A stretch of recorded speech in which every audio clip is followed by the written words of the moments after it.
What's going on? It's Chris Badgett. Happy New Year to you.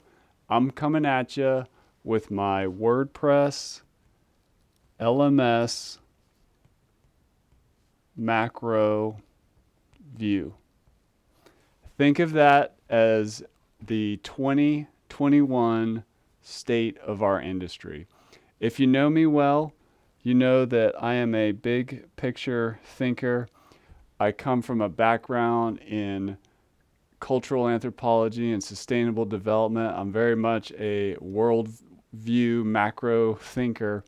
So I'm going to go a little deeper and further in this state of the WordPress LMS industry 2021 and look at some broader trends as they're converging on a new macro thesis that I've come up with for the online learning industry, specifically around WordPress in 2021. So what we're really seeing is we're seeing three worlds overlapping here when we really zoom out and take a look at the big picture. So one of those is how we work, the state of money, and learning.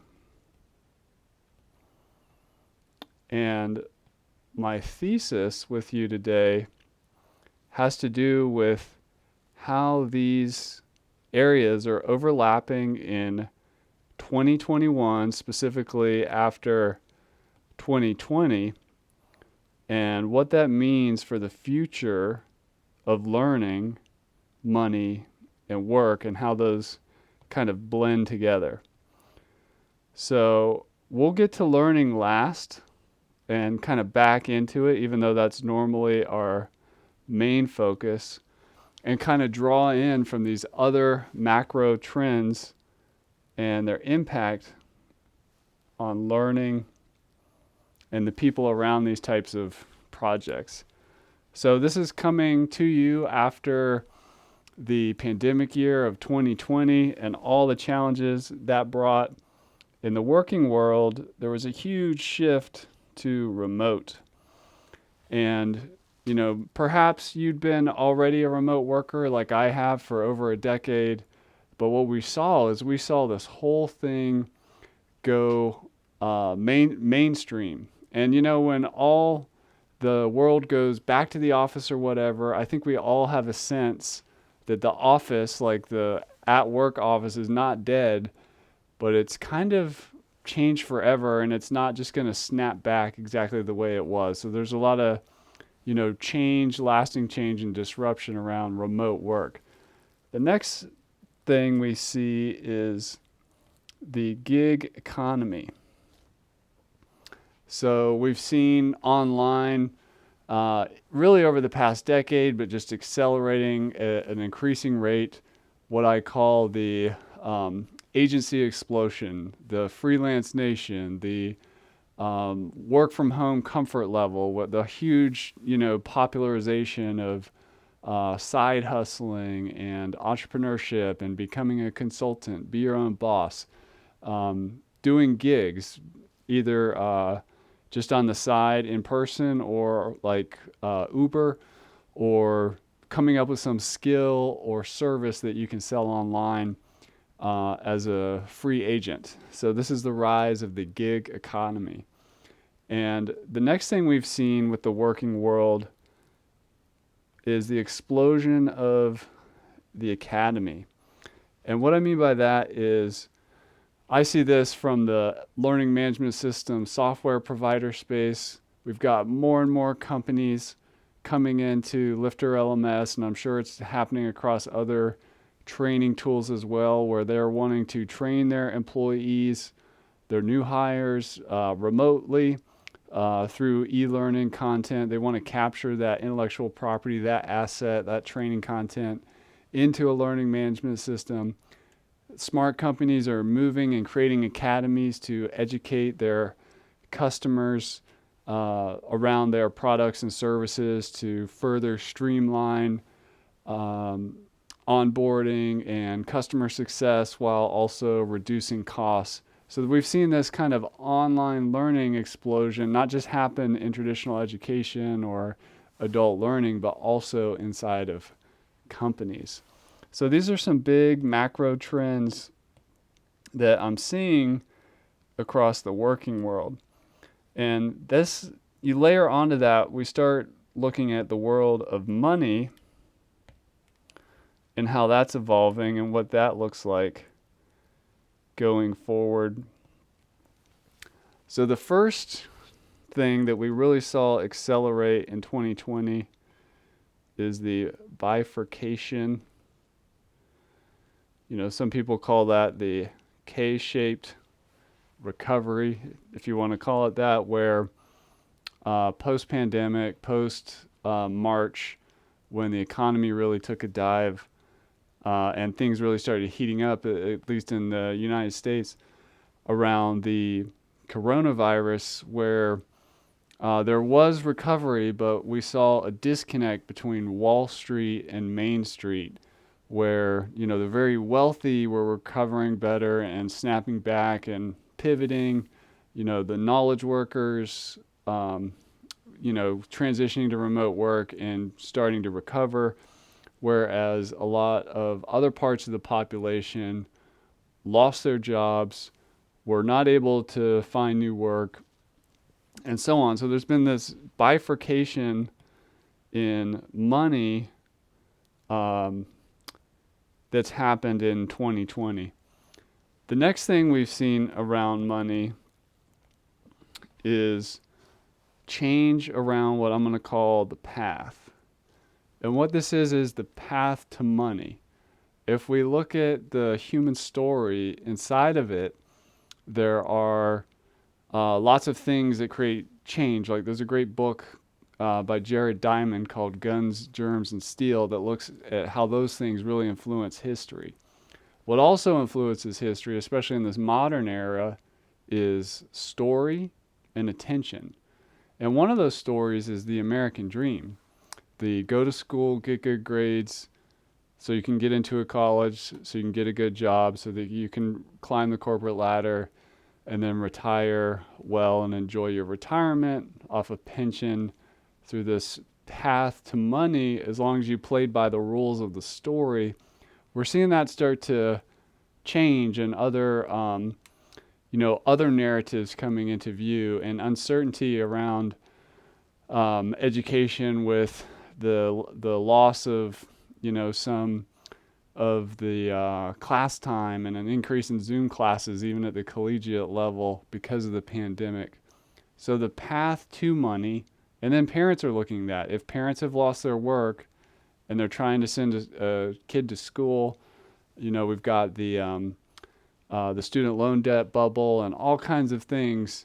That path to money has never been more challenged in terms of the traditional American dream story. And just to share an example from my life, I wanted to, learn and grow more in what I do as a software entrepreneur.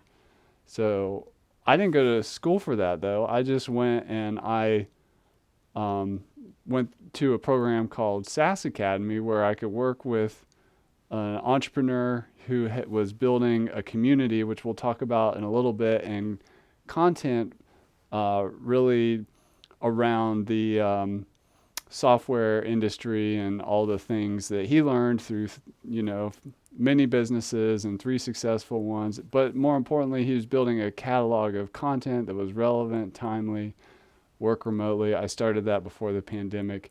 But there's also this learning community around that, which we can talk about in a little bit. So, that's more of a non-institutional path to reaching a learning objective for me as a CEO. So in terms of money, we also have the whole digital revolution that's happening. We can see that with the rise of Bitcoin, which has had a 300% growth in 2020. We can see that in the likely rollout of CBDCs, or central bank digital currencies, um, at the at the government layer, to create more of a direct payment path between the government and the individual, and to really create give the government more control through finance to achieve objectives through governance, through what's known as behavioral economics, where, for example, savers might get penalized if they're trying to get more liquidity and more spending in the market, and so on. So that's the rise of behavioral economics, and that's easier for a government to control with a central bank digital currency. We also see the talk of the Great Reset, or the New Bretton Woods, where there's a need to just address the global monetary system, and digital is likely a big part of that conversation. And even within our user base at LifterLMS, one of the largest cryptocurrency education sites on the internet, called Block Geeks, is powered by LifterLMS, where you can learn about Bitcoin, Ethereum, altcoins, blockchain technology, and all that stuff. There's this whole digital revolution happening in money right now. And then next, what happens is, this is where we're getting into the learning components. And we can see, I'll just call it D2L, which stands for direct to learner. Just like e-commerce brands are kind of creating a more direct line between the product and the end consumer, without necessarily the need for a retail outlet or a box store. This same thing is happening in learning, where we're having a direct to learner. And you can also see it like at the college level, for example, with the pandemic and remote schools, whether that's college or even K through 12. Teachers are going direct to learners through digital format, without the institution, it's more of a direct path. So that shortening of the gap between the trainer and the learner is really accelerating.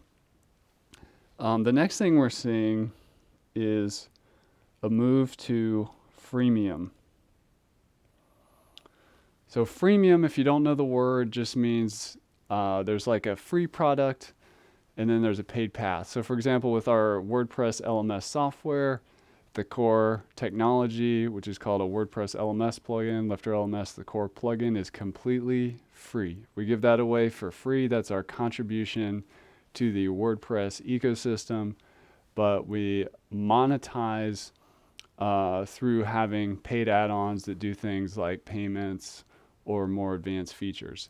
But in the learning space in general, not just with software, we see the freemium model more and more and more, where an expert or an authority on some topic is giving away a ton of the learning material for free on YouTube, but then monetizes a portion of that with more in-depth training or support or community. I'm thinking about like one of my customers, Angela from the Savvy Cleaner. She's got over 100,000 people on her free YouTube channel learning how to build a particular type of cleaning business. And then she uses LifterLMS to power her premium membership with deeper training and stuff like that. So that is that kind of pressure. I see free is just going more and more. Like, information wants to be free. And, people are questioning. They're wanting to get, they're wanting to try before they buy. They're wanting to learn before they commit to price, paid stuff, especially if it's going to be high end. And then the last part we're seeing is what I call democratization. And this is where I see more and more um, leaders in subject matters wanting to level the playing field and democratize access to learning. So I'm from WordPress. We've been democratizing things for over a decade. You know, WordPress's original intent was to allow anybody to become a publisher and or media outlet, if you will. We build on that at LifterLMS. We allow anybody to become a teacher to teach the entire world at scale. We allow you to even get started in doing that completely for free. So we are democratizing education in the digital classroom. But I'm also seeing more and more experts. Like if I go into a field like finance, as an example, or economics, if you look at Raoul Pal over at Real Vision, he is trying to democratize finance as like an ex hedge fund guy and all that kind of knowledge at the highest level of trading and macro investing and all that stuff. He's he's putting all that content together. He's bringing in the best thinkers in the world and giving away a ton of value for free through their YouTube and their podcast, but also creating an online community and a paid membership for people to go deeper. We can look at somebody like Michael Saylor, who, if you follow the Bitcoin space, is one of the largest Bitcoin holders in the world. He put a lot of Bitcoin on the MicroStrategy, his company's public balance sheet, as a treasury reserve asset. But if you look closely at what Michael's up to, you'll also see that he's promoting his academy where he is trying to democratize education. And he has a whole Saylor Academy where he's trying to make online college freely available, and even so that you can get credit if you're going to take some of it online and then go into the main university system somewhere else. Saylor Academy. So there's this huge democratization happening with these various leaders, both on the content level, the software level, and just the learner access level.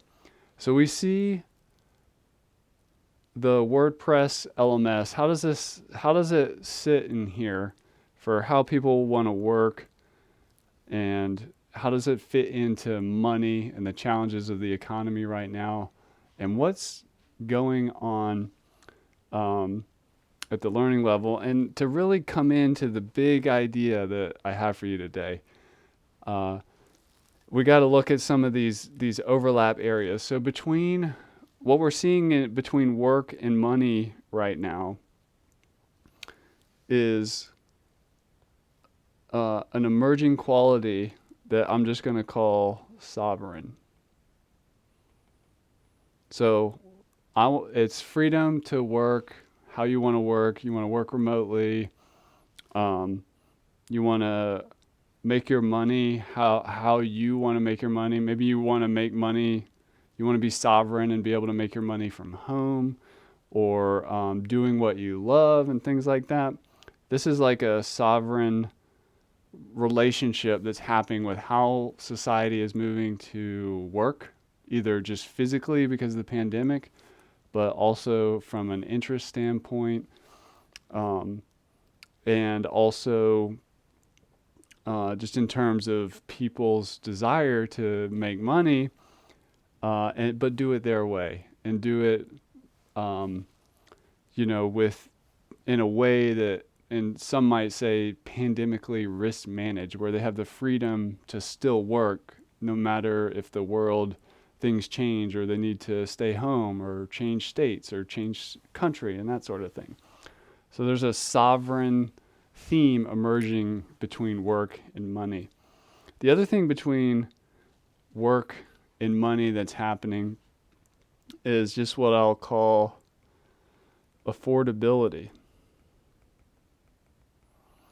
People are questioning, you hear, college parents questioning the price tag of you know, whatever it is, $50,000 a year for Zoom classes, like comments like these. Um, People just in challenging situations who want to learn and grow and reskill, but they need access to learning. This is why freemium is so powerful. This is why digital delivery for um, lower cost without all the overhead and fixed costs of institutional learning is really kind of heating up right now. Um, and also um, just people wanting their money to go further. This is why this rise of digital money and being efficient with money and cutting out all the waste and retooling the system with whatever is going on in the world. This affordability is becoming super important. And then the thing between learning and work that's happening right now is what I'll call the rise of the entrepreneur. We'll just call that entrepreneurial. So learning, when I look at these education entrepreneurs building these online communities and bringing experts together and, even teachers within the system trying to figure it out, like, how do we do this? How do we make it happen given the constraints of the tech and the physical proximity and all this? There's a rise of entrepreneurship, or more broadly, entrepreneurial thinking happening with the challenges of our time in the worlds of learning and work. So the big idea I have for you today, at the intersection of learning, work, and money, what is the essence of the opportunity in 2021 going forward? And I'll tell you what it is.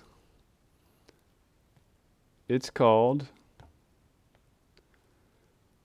Learning Tribe Design. So these learning tribe designers are holding the keys to create great livings for themselves, for their companies, to do it from wherever they want to do it remotely. They're making money, but they're also helping others fulfill a new narrative, a new story, a new path, given the challenges of our time as stories change and ideologies fracture and people look for different opportunities in the status quo. It's these learning tribe designers that are not just creating content, but creating community, creating connections, creating coaching opportunities to help these learners either one-on-one, but digitally or in mass, using technologies like Zoom and webinars for scale, using things like podcasting, and really shortening the path and removing the friction of the learning process, going direct to the learner, and doing it in a generous freemium way where they're giving away incredible value for free through podcasts, through YouTubes, through free memberships on their sites. They're giving a lot away for free. They're coming from a place of service. But at the same time, they're building a viable business model around that. And it's creating incredible democratization in both access to ideas, access to community, and access to support. So coming at you with the macro view in 2021 for my annual WordPress LMS state of the industry. It's these learning tribe designers, the very art of Learning Tribe design and what Seth Godin would call for the smallest viable audience. That is where the big opportunity is in 2021. I'm Chris from LifterLMS. I got some technology for you. It's free to get started with if you want to build a learning tribe, or perhaps one of the ones you're looking at joining or might be a part of may already be powered by that. It's called LifterLMS. Go check it out. You can find us at lifterlms.com. And if you're struggling from 2020, I just want you to know my heart goes out to you. Keep learning, keep taking action, keep taking care of yourself the best that you can. And I'm happy to support you however I can in 2021. Wishing you all the best. I'd love to help you build a learning platform that is scalable, flexible, and that you can do without breaking the bank. So that's it. Here we go into 2021, and I hope you have a great rest of your day. Take care.